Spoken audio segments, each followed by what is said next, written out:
নমস্কার বন্ধুরা, স্বাদে বাঙালিয়ানা চ্যানেলে সকলকে স্বাগত জানাই।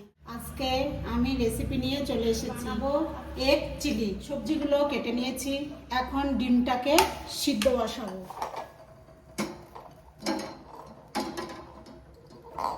ডিমটা সিদ্ধ করে নেব। সিদ্ধ হয়ে গেছে, এখন আমি ডিমটাকে ছিলে নেব। সমান করে অর্ধেক করে কেটে নেব।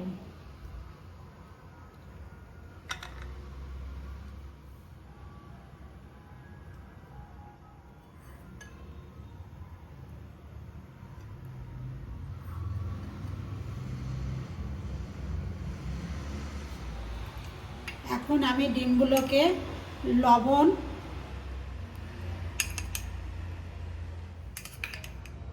গোলমরিচ গুঁড়ো দিয়ে ভালো করে এরকম করে মেখে নেব।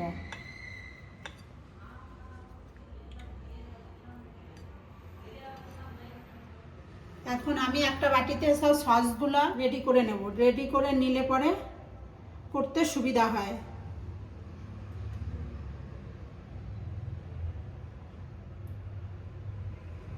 দুই চামচ টমেটো সস,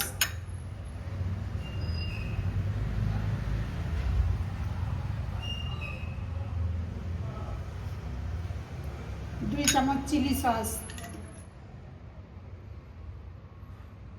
1 চামচ সয়া সস, 1 চামচ ভিনিগার মিক্স করে রেখে দেব। এরকম সস একবারে বাটিতে নিলে পরে সুবিধা হয় রান্না করতে। 2 চামচ মতন তেল দিয়ে দেব, সাদা তেল। ডিমগুলো এখন আমি হালকা করে ভেজে নেব। এরকম উপর করে দেব, তাহলে পরে ডিমের কুসুমটা বেরিয়ে যাবে না।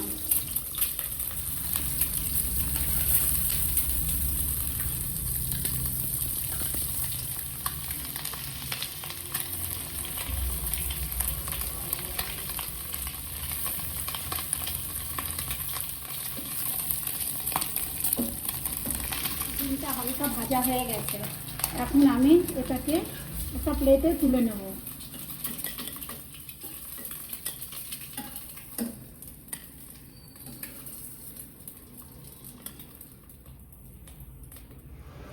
ওই কড়াইটাই আর একটু বেশি করে তেল দিয়ে দেব।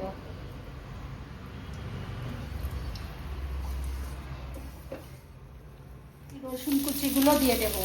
এখানে 2 চামচ রসুন কুচি আছে, এগুলো একটু হালকা করে ফ্রাই করে নেব। 1 চামচ আদা কুচি আছে, এটাও একটু এর সঙ্গে ফ্রাই করে নেব। এটা যখন গোল্ডেন কালার করে ভাজা হয়ে যাবে, তখন আমি লঙ্কাগুলো দিয়ে দেব। লঙ্কাটাও একটু ভেজে নেব। ছোট ছোট দুটো পেঁয়াজ আছে, এই যে এরকম করে পেঁয়াজ কেটে নিয়েছি, পেঁয়াজটাও দিয়ে দেব।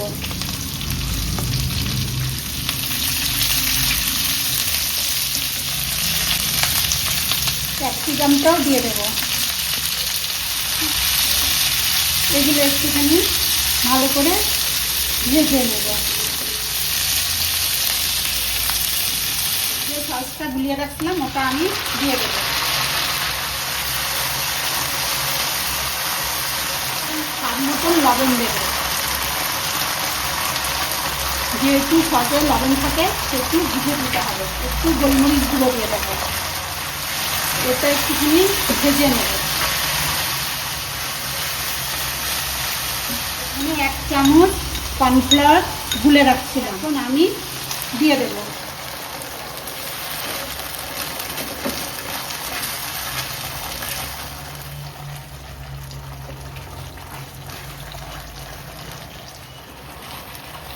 এখন আমি ডিমগুলো দিয়ে দেব।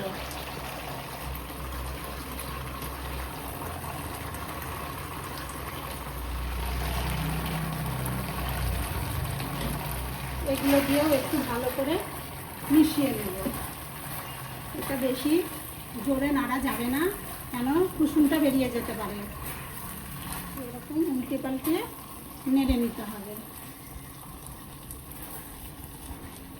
এগ চিলিটা হয়ে গেছে, এখন আমি এটা নামিয়ে নেব, এটাকে সার্ভ করব।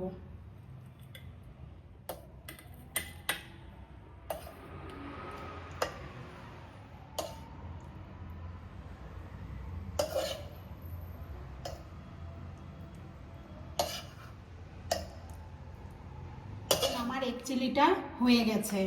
প্রথম থেকে শেষ অবধি ভিডিওটা দেখার জন্য অনেক ধন্যবাদ। লাইক, শেয়ার, কমেন্ট করতে ভুলবেন না।